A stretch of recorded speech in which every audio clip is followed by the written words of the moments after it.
Pro attacked with a 3-block jump. This was not good. I had to perform a better jump in order to survive. So I performed a 2-block, 3,960-degree jump. That actually doesn't make any sense, bro. As soon as he knew he was beat, the parkour pro died on the spot. This gave me enough parkour confidence to rank up to the next parkour level in Parkour Civilization. But when I got to the top, I found out why no parkour noob could ever rank up to a parkour pro. There was a 3-block jump, but I had a feeling the parkour god was going to protect me, so I had no choice but to make a jump for it.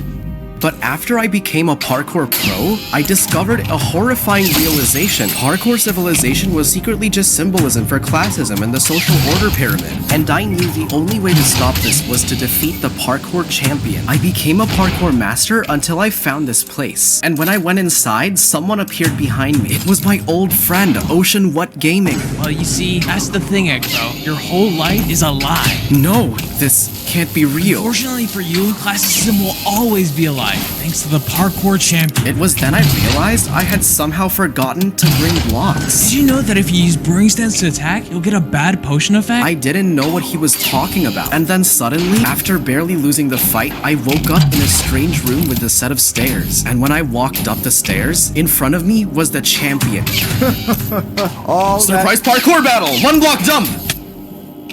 After the parkour champion cheated against me, I went to my parkour master friend to get advice and motivation. Okay, Ekbo, be careful. The champion may use some unique parkour. Don't worry, I'll show him who's boss. Don't worry.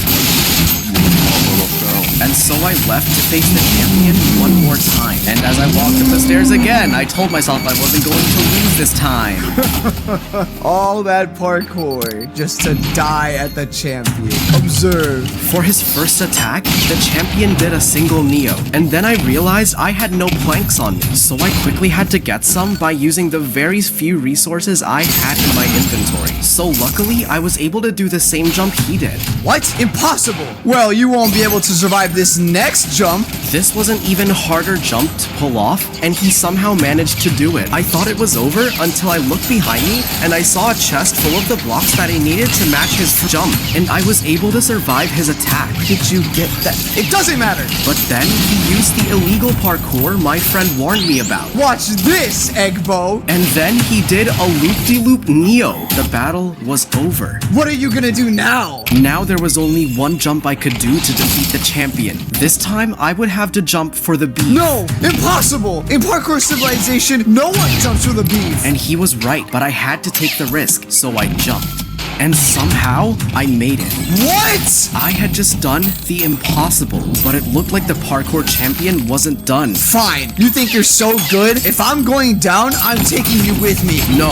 In Parkour Civilization, no one jumped for the raw pork chop. Watch this. He made the jump for the beef, but fell at the pork chop. And this is why in Parkour Civilization, it's much safer to go for the raw chicken. Now that I was the parkour champion, every jump I made between these two command blocks would create a new rule for Parkour Civilization. And the first rule I was going to add... Alright, it's time for parkour. Alright, let's get this over with.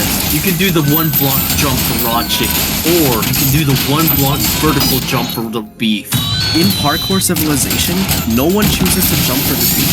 The raw chicken is much safer, and no one has ever survived the jump to the beef. Also, you haven't paid your parkour taxes yet. Down here, us parkour noobs get parkour taxes, because here in Parkour Civilization, everything is parkour. So I had no choice but to parkour battle the parkour pro. You, a parkour noob, want to challenge me? I'll crush you easily. First, the parkour pro attacked with a 3-block jump. This was not good. I had to perform a better jump in order to survive. So I performed a 2-block, 3,960 jump. That actually doesn't make any sense, bro. As soon as he knew he was beat, the parkour pro died on the spot. This gave me enough parkour confidence to rank up to the next parkour level in Parkour Civilization. But when I got to the top, I found out why no parkour noob could ever rank